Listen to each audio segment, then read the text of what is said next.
Mesdames et messieurs, bonsoir. Ici Jean-Marjorie Hunter, votre présentateur préféré des nouvelles de 18h. Aujourd'hui, à Boulamite et Hirondelle Gorille, nous vous présentons un phénomène sans précédent qui frappe le Québec. Une nouvelle espèce végétale cause un véritable scandale dans nos infrastructures jeunesse. La vitesse de fermentation de la bière, un fléau pour les garderies? Allons sur le terrain avec Douglas Fletcher, qui nous expliquera ce phénomène. Merci, Jim. Nous sommes maintenant sur le terrain en Irlande en compagnie de M. Clodaire, l'homme qui a vu sa vie changer pour le mieux il y a 2 semaines. Bonjour, M. Clodaire. Bonjour! Comment allez-vous? Ça va bien, vous autres? Très bien, merci. Est-ce que vous pourriez nous raconter votre histoire? Ben, là, je me promenais dans mon neighborhood, pas loin dans la campagne, puis là, j'ai vu une plante de houblon. Puis comme tout bon Irish, je l'ai ramassé pour faire le bière à la maison. Je l'ai mis dans un glace de water, puis I went dorming. Quand je me suis réveillé, ben mon verre de water s'est transformé en verre de la bière. Puis quand je l'ai tasté, ça goûtait comme ma Guinness. Très intéressant. Qu'avez-vous fait par la suite? Ben, j'ai tout de suite vu le potential. Fait que je l'ai mis à vendre sur l'internet, puis je l'ai vendu en à peine 2 hours. Wow. Puis ben là, I'm rich! Ah, très intéressant. Puisque vous êtes le découvrateur de cette nouvelle espèce de plante, quel est son nom? Ben, je l'ai appelé après mon jeu de Society préféré, Need for Speed, parce que c'est vite en tabarouette. Ah, merci Clodaire, un honneur de vous rencontrer. Ben, merci, bonne journée. En studio, à vous. Merci Douglas. De retour à toi, Doug. JM. Je suis maintenant en compagnie du directeur de Molson Canada, qui va nous en prendre plus au sujet de cette nouvelle espèce de houblon. Bonjour, monsieur. Bonjour. Qu'avez-vous à dire?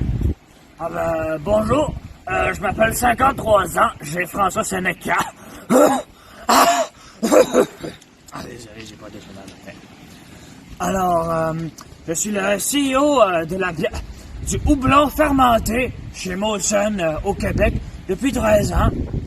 Alors, je scrollais sur Facebook Marketplace, que dans les fruits et légumes comme d'habitude, et c'est là que j'apercevions le Saint Graal. Là. Du houblon, là, j'en ai vu dans ma vie, là. Du blond, du brun, du bleu, du poilu, là. Je dirais même que j'en ai vu toutes les couleurs. Mais du houblon de même, j'en avais jamais vu auparavant, là. Il était tellement, là, houblonneux! Alors, j'ai pas pu résister, là. J'ai investi. Et c'est grâce à moi que, maintenant, depuis une semaine, chez Molson Québec, on est les seuls à avoir les droits pour le nouveau houblon Need for Speed au Québec. Mais monsieur, qu'est-ce qu'il y a de si spécial, cet houblon? Il fermente tellement vite, là. J'en ai jamais vu du vite de même. Très intéressant. Quelles sont les conséquences maintenant? Ça déborde, là. On fait 3 cuves en 2 heures. En d'autres mots, on est à 1 cuve par heure, là. C'est fou et les entrepôts débordent. Alors, on n'a pas le choix. On est dans la mesure de dernier recours. La garderie. Wow! Est-ce que vous voyez un problème à tout ça? Non, aucun. Alors, les garderies, c'est pour la communauté et les enfants. Et moi, François Sénécal, je suis l'enfant de mes parents, alors j'y ai droit comme les autres jeunes. Merci François Sénécal pour cette interview. À vous en studio, M. Récapitulons un peu.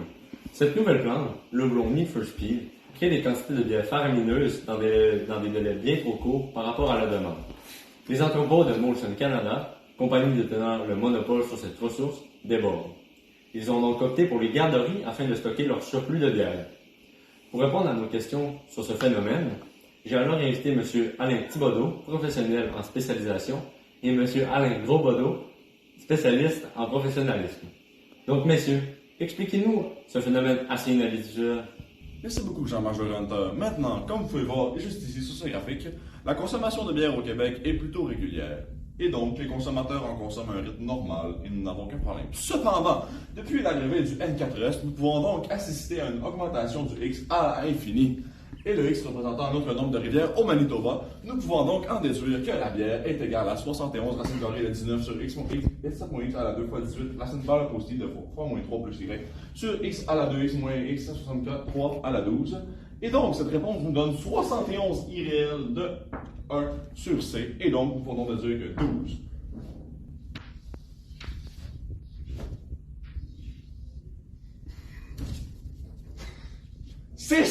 Ce qui est donc évidemment plus grand que notre ancienne constante. Alors, pour faire simple, l'augmentation est augmentée et nous pouvons donc assister à un cours direct qui prouve que nous avons une augmentation considérable de la bière au Québec et nous avons besoin d'un endroit pour les positionner. À vous, Jean Marjolin.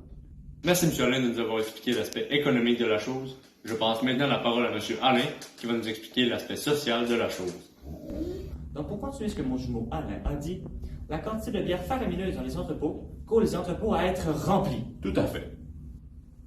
Donc, pour remédier à ce problème, Molson décide d'envoyer sa bière dans l'endroit au Québec avec la densité de population la plus faible, les garderies. Plutôt erroné.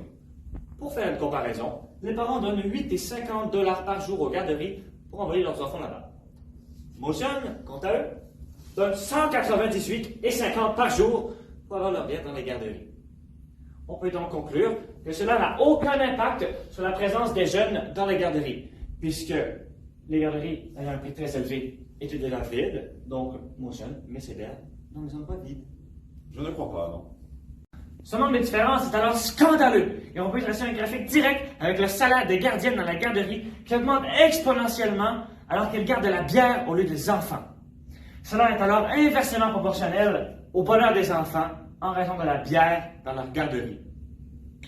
On va dire. Merci, M. Alain. On va maintenant retourner sur le terrain avec notre cher Douglas Fletcher pour une rencontre avec des victimes de cet horrible changement planétaire. Merci Jim, je suis maintenant en compagnie du personnel directement affecté par cette crise.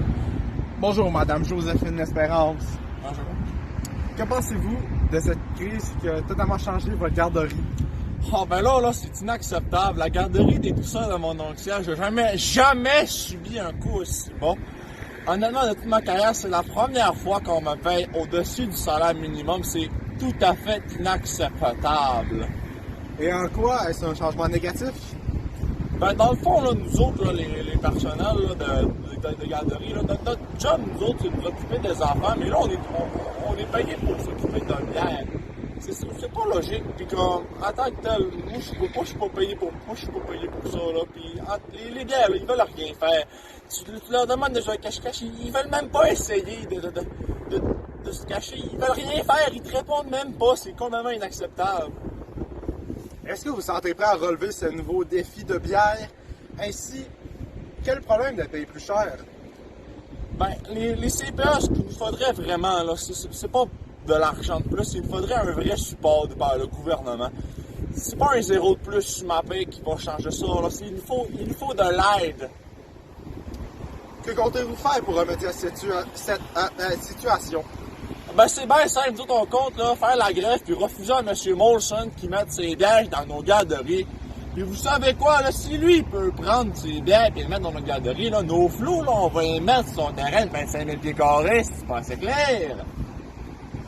Merci pour ces commentaires d'alumni. Maintenant, mon grand, tu en penses quoi, toi? Oh, misère. Les caisses de bière, c'est malade! Je peux me faire bien du fun avec, puis je peux me construire des beaux forts. Je peux même pousser ceux-là d'en haut pour ceux-là qui essaient de grimper. Ah, Tommy, dis pas ça à TV, là, come on! Ben là, faut bien essayer de se faire du fun, on est même plus sains qu'à la garderie. Est-ce que tu t'ennuies de tes anciens camarades? Ben, pour être honnête, ouais, là. Il y avait Damien là-bas, mais ses parents ne l'amènent plus parce que ça coûte trop cher. Puis ben, les caisses de bière, c'est bien le fun une journée ou deux, mais après, ça devient pas mal plate. Une révélation en direct de la population directement atteinte par cette crise galactique du houblon. Comme Tommy le Kid le confirme, les craintes des frères Alain sont bel et bien réelles. Ben là, les équilibres diétatiques potents, là, c'est juste des gros blocs Lego. C'est juste que si tu te l'échappes sur le genou, ben, ce sont les mots de l'église. Ah ouais, je confirme. Puis ben, en tout cas, moi, j'espère juste que M. Molson va me ramener mes amis. Ben non, c'est complètement inacceptable comme situation. On ne peut plus en dire ça dans nos CPA. Moi, je m'en vais. Tommy, Merci Tommy et Madame L'Espérance sur le lac.